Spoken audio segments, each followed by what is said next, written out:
So 78,000 చెట్లు ఎట్లా కూలినాయి? ములుగు జిల్లా తాడ్వాయి మండలం అడవిలో నెలకొన్న భారీ వృక్షాలు క్లౌడ్ బరస్టా లేక టొర్నడోనా? తాడ్వాయి అడవుల్లో అంతుపట్టని మిస్టరీ.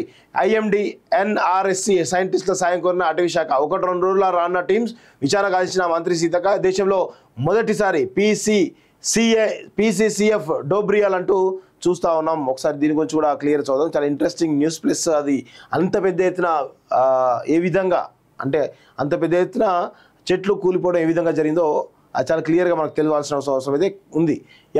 78,000 చెట్లు ఎట్లా కూలినాయి? క్లౌడ్ బరస్టా లేక టొర్నడోనా? చుట్టూ దట్టమైనటువంటి అడవి మధ్యలో కూకట్వేలతో సహా కూలిన వేలాది చెట్లు. 200 హెక్టార్లో ఒక క్రమ పద్ధతిలో ఎవరు పరిగొట్టుకుని కూల్చినట్టుగా కనిపిస్తున్న మొదలు. ములుగు జిల్లా తాడ్వాయి అడవుల్లో 1 కాదు 2 కాదు ఏకంగా 500 ఎకరాల విస్తీర్ణంలో 78,000కు పైగా చెట్లు నెలకొనడం వెనక కారణాలు అధికారులకు సైతం అంతుచిక్కడం లేదు. పరిశీలనకు వస్తున్న ఉన్నతాధికారులు కొందరు క్లౌడ్ బర్స్ట్ అంటే మరికొందరు టొర్నడో లాంటి సుడిగాలి వల్ల జరిగి ఉంటుందని అంటున్నారు.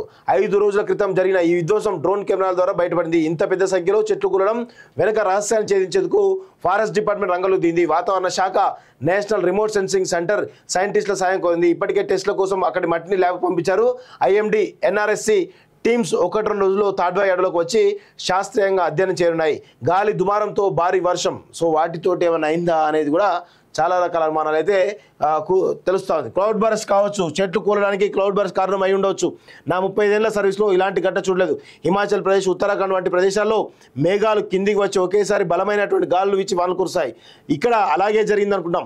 తాడ్వాయి అడవి కింద సారవంతమైన నేలలు ఉన్నాయి. అందువల్ల చెట్లకు పైపైనే పోషకాలు నీళ్లు దొరుకుతున్నాయి. అందుకే వేర్లు పైపైనే ఉన్నాయి, భూమి లోపలికి వెళ్ళలేదు. వేర్లు బలంగా లేకపోవడం వల్ల బలమైనటువంటి గాలికి కింద పడినట్టు గమనిస్తున్నాం. కానీ సైంటిఫిక్ కారణాలు తెలుసుకునేందుకు శాస్త్రవేత్త సాయం కోరం త్వరలోనే ప్రభుత్వం నివేదిక అందజేస్తామంటూ చూస్తూ ఉన్నాం. సో మా ఇల్లు గాలి కొట్టుకుపోయింది. గత నెల 30 ఈదురు గాలితో కూడిన భారీ వర్షం పడింది.